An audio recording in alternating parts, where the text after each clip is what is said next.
Here at the antique warehouse in Solana Beach, and I'm in the booth of, what is your name, young lady? Laurel Brooks.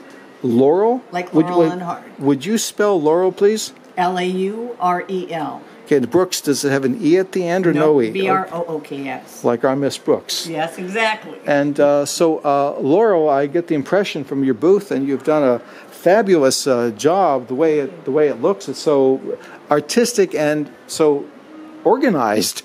So I guess are you an artist?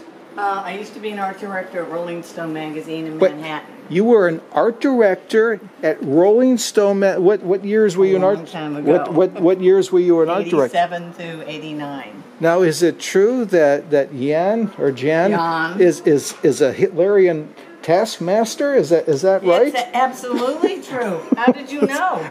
Well, that's what I've been told. I'm surprised you know. This is going on national publication. Did you work with when Hunter Thompson was there? Nobody that really worked or wrote ever dared go in the door there, or you wouldn't leave. In the old days, we had to cut and paste the magazine. Was Hunter Thompson? But not in the building. Did you ever meet Hunter Thompson? No, but I met some interesting people. I met Dwight Yoakam, and I met. But you were there when Hunter Thompson worked for them. Right, but he didn't have an office in there. Was there times where he was supposed to get his work to you and hadn't got his work to you, and the whole place was a panic? Because that's sort of the party line. That's what we believe about Hunter Thompson, who I assume was the biggest star at Rolling Stone magazine. What the truth was, and I hope this doesn't get anywhere, is... Get my magazine. It's the truth. I better not say it. I don't think Jan reads my magazine. Okay, that's I read his magazine. Good, that's I think Rolling Stone's the best magazine out there. We still take it. It's the only one I subscribe to. Thank you. We don't believe in the news and the media because it's all stilted journalism, but we take Rolling Stone magazine because we believe it's the cleanest of the truth, and you can make your decision from there. And it's not because I work there. I just find that it's good journalism. I think it's just a good magazine. I love it. I think it's still the same design as when I worked there. No, it's not.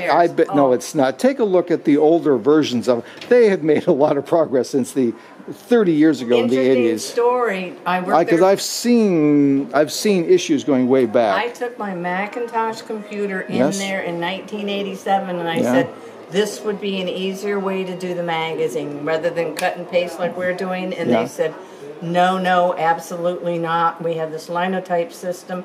And I started an advertising agency after that. And I read in Print and Production magazine that in 1988, they went to Heidelberg and bought a Mac computer and linked it up to a Heidelberg press, and they were one of the first magazines to do it with a Macintosh computer. My suggestion. 1988. Yes. You know what I would call people who went to desktop publishing in 1988? Smart. No, I would call them Johnny-come-latelys.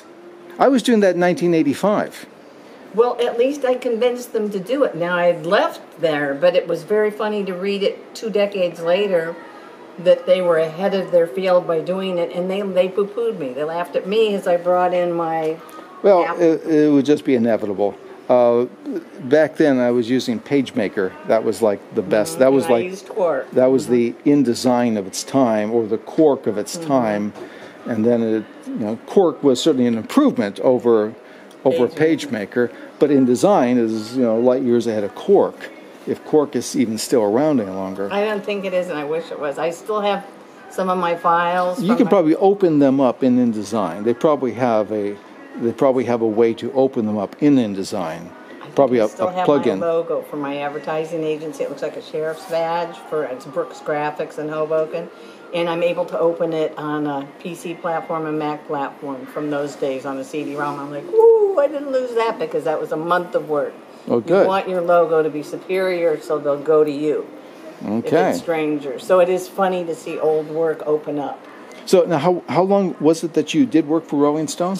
I was freelance. I must say I was freelance because they tended to hire...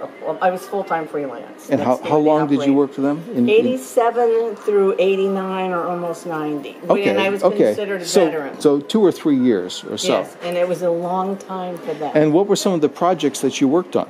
Lead story and cover design. Cover design. Yeah. So what I had to do. So what are some of the covers? Since Rolling Stone has even a song about. I saved them. What are some of the covers that you did that you remember? It was too long ago. Oh, you have to remember some of the covers that you designed for Rolling Stone magazine, and you can't think of a single cover that you did? I'm going to think of a favorite one. Or just any one of them. I don't necessarily mean a favorite one. Maybe you don't know a favorite one, but. Well, I can't think of one, but I also had to do the type on a typositor. And do we know what a typositor is in this generation? It's a dark room for fonts.